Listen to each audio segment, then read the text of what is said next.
नमस्कार, मैं हूं राज और आप देख रहे हैं प्योर पॉलिटिक्स। डोनाल्ड ट्रंप की जिस तरह की शर्मनाक हार हुई है ईरान युद्ध में, उसके बाद से पूरे अमेरिका में उनकी आलोचना तो हो ही रही है। अमेरिका में लोग उनसे पूछ रहे हैं कि भाई ये जो तुमने युद्ध लड़ा ईरान के खिलाफ, उससे तुम्हें हासिल क्या हुआ? आखिर क्या मिला? कुछ तो नहीं मिला। बेवजह अमेरिका की इतनी भारी बेइज्जती हुई जैसी पहले कभी हुई नहीं। वियतनाम युद्ध में भी जो हार हुई थी वो ऐसी नहीं थी जैसी हार का सामना इस बार अमेरिका को करना पड़ा। तो अमेरिका में सवाल उठ रहे हैं कि आखिर ईरान युद्ध से डोनाल्ड ट्रंप को क्या हासिल हुआ? सिर्फ बेइज्जती हुई, ह्यूमिलिएशन हुआ अमेरिका का। ट्रंप का तो ह्यूमिलिएशन हुआ ही, ये अमेरिका की भी भारी बेइज्जती थी। अब देखिए, जो सबसे बड़ा आरोप था कि ईरान के पास परिष्कृत यूरेनियम है और यह जो युद्ध किया गया वो इसलिए किया गया ताकि उस परिष्कृत यूरेनियम को हासिल किया जा सके, वो तो अमेरिका को मिला नहीं, वो नहीं मिल सका। उसके अलावा ईरान की जो मिसाइल क्षमता थी, ट्रंप ने कहा कि हम उसको नष्ट कर देंगे और अभी भी दावा कर रहे हैं कि हमने नष्ट कर दिया। जो ड्रोन क्षमता थी उसको नष्ट कर देंगे, वो भी नहीं हुआ। अभी आप देखिए कि ईरान के ऊपर इतने हमले करने के बाद भी ईरान की मिसाइल क्षमता अभी तक बनी हुई है, ड्रोन क्षमता उसकी अभी भी इंटैक्ट है। और इस पूरे युद्ध में अमेरिका को जिस तरह की क्षति का सामना करना पड़ा है, जैसी क्षति हुई है, वो अपने आप में बड़ा ही शर्मनाक है। देखिए, अमेरिका के लगभग 40 एयरक्राफ्ट इस युद्ध में या तो नष्ट हुए या बुरी तरह से डैमेज हुए।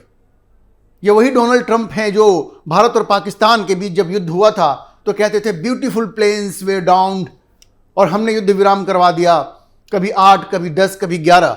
अब खबर यह है कि कम से कम 40 एयरक्राफ्ट अमेरिका के इस युद्ध में गिराए गए, जिसमें कि उनका जो फ्लैगशिप है, 5वीं पीढ़ी का जो लड़ाकू विमान है F-35, वो भी है। F-35 विमान को भी ईरान ने अपने इतने घिसे पिटे एयर डिफेंस से भी गिरा दिया। पहले डिटेक्ट किया, फिर लॉक इन किया और उसको गिरा दिया। सोचिए, और ये F-35 अमेरिका दुनिया के सारे देशों को बेचना चाहता है। ये कहता है कि सबसे लेटेस्ट और टेक्नोलॉजी के लिहाज से सबसे उन्नत ये फाइटर जेट है, इसका मुकाबला कोई नहीं कर सकता।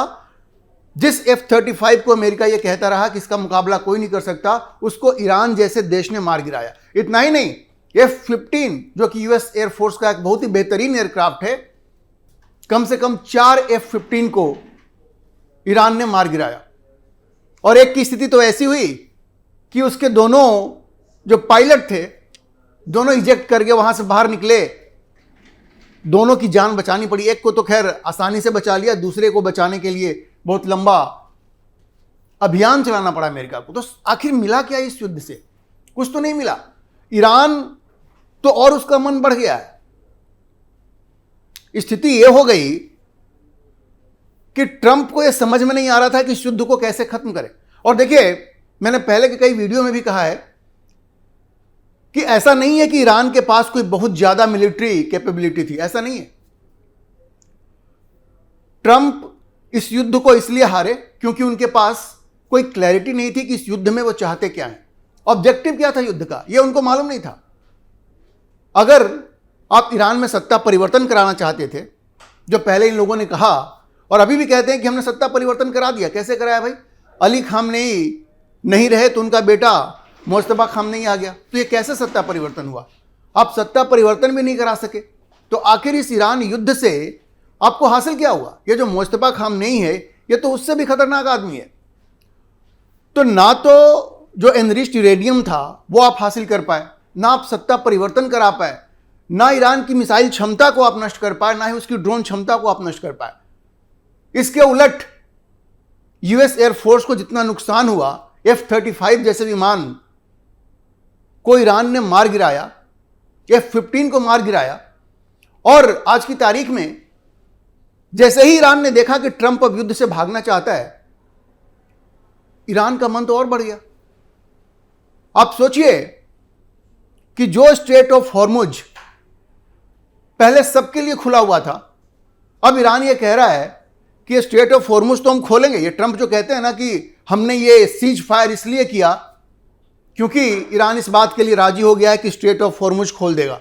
अब सोचिए, स्ट्रेट ऑफ हॉर्मुज तो पहले भी खुला हुआ था और अब ईरान ये कह रहा है कि हम हर जहाज से $2 मिलियन लेंगे, $2 मिलियन।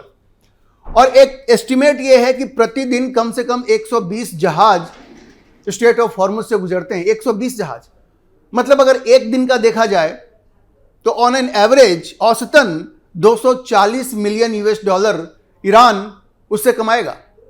और साल भर में एक अंदाजा यह है कि 80 से 90 बिलियन वो कमा सकता है।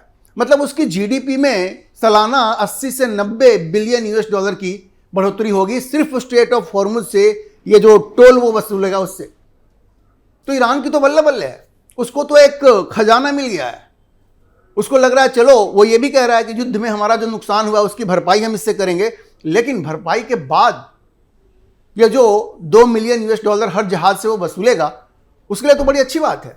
उसकी कमाई का तो एक नया जरिया मिल गया है। और वो किसने दिया है? ट्रंप ने ही तो दिया। ये स्ट्रेट ऑफ हॉर्मुज पहले सबके लिए फ्री था, अब $2 मिलियन आप दीजिए तब जहाज आपका वहां से गुजरेगा। तो ईरान अब अमेरिका को बिल्कुल धकियाते जा रहा है, धक्के देते जा रहा है। वो कह रहा है स्ट्रेट ऑफ हॉर्मुज में हम पैसा लेंगे। उसके अलावा ये भी कह रहा है कि हमें वचन दो कि हमारे ऊपर अब हमला नहीं करोगे। ये सब बातें हैं जो 10 पॉइंट उसने रखा है अमेरिका के सामने, उसमें सारी बातें। अब अमेरिका को झुकाने की पूरी तैयारी कर ली है ईरान ने। अच्छा, एक बात, एक शर्त ऐसी है जो ईरान ने रखी है, उसके बाद तो ईरान की भारी बेइज्जती तय है। क्योंकि ईरान ये कह रहा है कि उस रीजन में, उस क्षेत्र में आपने जितने अपने सैनिक बिठा रखे हैं, चाहे वो यूएई में है, चाहे सऊदी अरेबिया में है, चाहे कतर में है, उन सबों को वापस बुलाइए। तो क्या ट्रंप ऐसा करेंगे? और अगर वो करते हैं तो अमेरिका में इसकी क्या प्रतिक्रिया होगी, ये आप सोच लीजिए। ये आप सोच लीजिए उसकी क्या प्रतिक्रिया होगी। और ट्रंप ने नेतन्याहू को भी बेइज्जत करवाया है। जिस तरह से सीज फायर के लिए ट्रंप बिल्कुल बेकरार हो गए और नेतन्याहू से जिस तरह का परामर्श होना चाहिए था वैसा हुआ नहीं, तो अब नेतन्याहू को वहां का जो विपक्ष है इजराइल का, वो ये कह रहा है कि भाई ये तुमसे तो किसी ने पूछा ही नहीं कि युद्ध में तुमने बराबर की भागीदारी निभाई।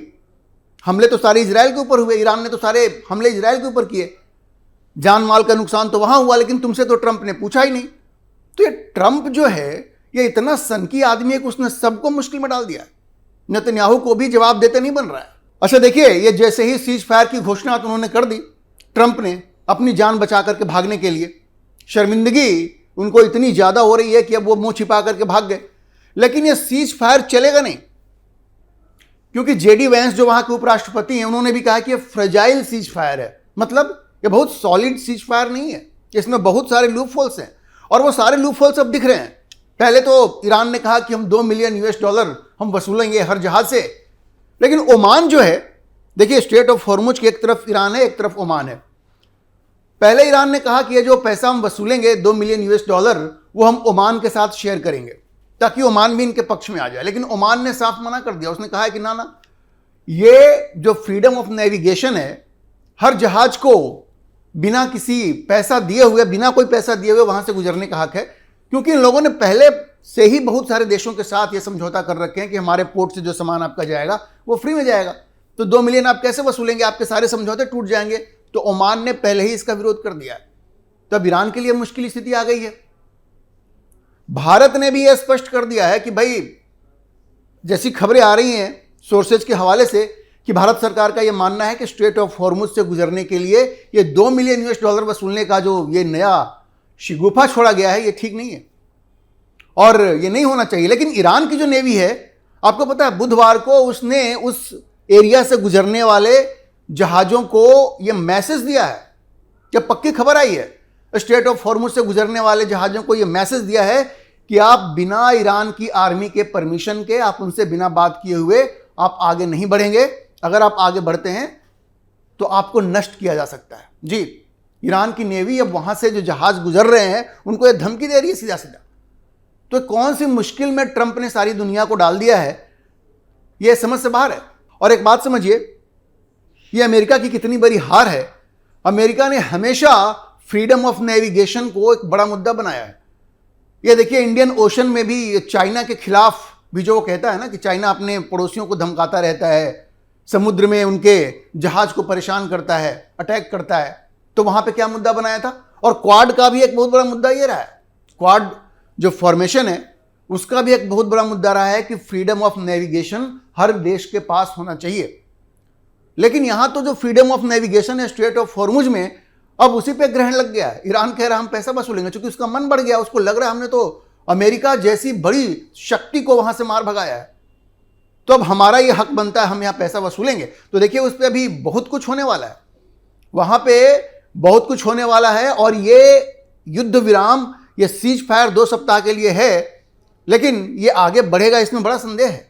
और देखिए तो सीज फायर की घोषणा होते ही ये टूट गया, क्योंकि सीज फायर की घोषणा होते ही पहले तो इजराइल ने कह दिया कि लेबनान में ये सीज फायर लागू नहीं होता, जबकि पाकिस्तान ने ये कहा था, पाकिस्तान के प्रधानमंत्री ने जो ट्वीट किया था उसमें ये कहा था कि लेबनान पर भी लागू होगा, क्योंकि लेबनान में वहां की जो मिलिशिया है उसको ईरान सपोर्ट करता है। पहले तो इजराइल ने कह दिया कि भाई लेबनान पे ये लागू नहीं होगा, तो सीज फायर तो वहीं टूट गया। उसके बाद ईरान का जो इतना महत्वपूर्ण आइलैंड है लवान, वहां पे जबरदस्त बमबारी हुई है। ईरान का कहना है कि इजरायलियों ने किया ये बमबारी, और उसके बाद ईरान ने भी बदला लिया, कुवैत यूएई पे इसने जवाबी हमला कर दिया, तो सीज फायर तो टूट गया। इसलिए मैंने कहा आपको, जेडी वेंस ने कहा कि ये फ्रेजाइल सीज फायर है, तो ये फ्रेजाइल ही है। ये कब तक चल पाएगा, ये 2 सप्ताह भी टिक पाएगा कि नहीं टिक पाएगा, इसमें संदेह है। और अगर ये टिकेगा, आगे बढ़ेगा, तो अमेरिका को और भी घुटने टेकने पड़ेंगे। ईरान की सारी शर्तों को उनको मानना पड़ेगा, और जिसमें 2 मिलियन वाली बात भी है, $2 मिलियन। और साथ में क्या अमेरिका इस बात के लिए राजी होगा कि वो उस क्षेत्र से जहां भी उनके मिलिट्री बेसेज हैं, यूएई में, सऊदी अरेबिया में, कतर में, वहां से सारे अपने मिलिट्री बेस को वहां से हटाएं, क्या वो इसके लिए राजी होंगे। अच्छा देखिए, ट्रंप भी अंदर से बिल्कुल शर्मिंदा महसूस कर रहे हैं। अब उनका नया शिगुफा यह है कि ईरान को कोई हथियार नहीं बेचेगा, और अगर कोई देश ईरान को हथियार बेचेगा तो 50% टैरिफ लगाएंगे उस पर। ये फिर से टैरिफ का खेल वो खेल रहे हैं। एक तरफ कहते हैं ईरान के साथ समझौता होगा, दूसरी तरफ कहते हैं नहीं ईरान को कोई हथियार नहीं बेचेगा। भाई आपके कहने से नहीं बेचेगा हथियार, तो रूस भी बेच रहा है ईरान को, चीन भी बेच रहा है। आपकी जो वहां बैंड बजी है वो ऐसे थोड़े बजी है। जिस रडार का इस्तेमाल ईरान करता है वो तो चीन का दिया हुआ है, रूस भी मदद कर ही रहा है। तो ये 50% टैरिफ आप किस पे लगाएंगे। अच्छा देखिए, इस पूरे प्रकरण में पाकिस्तान की जो बेइज्जती हुई है, पाकिस्तान जिस तरह से एक्सपोज हो गया है, और जो डॉक्टर जयशंकर ने कहा था कि पाकिस्तान तो एक दलाल की तरह काम कर रहा है, वो बिल्कुल साबित हो गया है, बिल्कुल साबित हो गया है। क्योंकि पाकिस्तान अमेरिका के इशारे पे काम कर रहा है। आप सबने देखा होगा कि जो ट्वीट शहबाज शरीफ ने किया उसमें ऊपर लिखा हुआ था draft post for Pakistan PM. ये कहां से आया था? ड्राफ्ट भेजा गया था और गलती से उनकी सोशल मीडिया टीम ने उसी चीज को पोस्ट कर दिया। लेकिन वो तो एक्सपोज हो गए कि उनके पास संदेश आया था कि भाई ये ड्राफ्ट है, इसको आप पोस्ट कीजिए। और यही बात तो डॉक्टर जयशंकर कह रहे थे कि भाई पाकिस्तान की अपनी कोई हैसियत नहीं है, इनके पास तो खाने के लिए रोटी नहीं है, ये क्या मध्यस्थता करेंगे।